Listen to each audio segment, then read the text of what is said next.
Introduction, importance of React developer tools for productivity and debugging. Overview of the tool's functionality and features. React developer tools, an overview. Definition, a Chrome and Firefox DevTools extension for React JavaScript library. Installation process from the Chrome Web Store or Firefox browser add-ons. Appearance of a new React tab in your browser tools post-installation. Using React developer tools. Component inspection, inspecting current props and state of any component. Component hierarchies.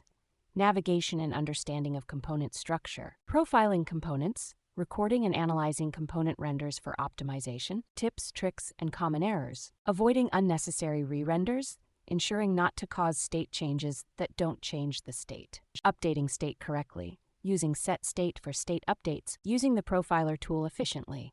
Identifying bottlenecks and restructuring components. Conclusion, benefits of React developer tools in development and debugging process. Improvement of apps' performance and avoidance of common errors. Importance of practice and exploration to master the tool.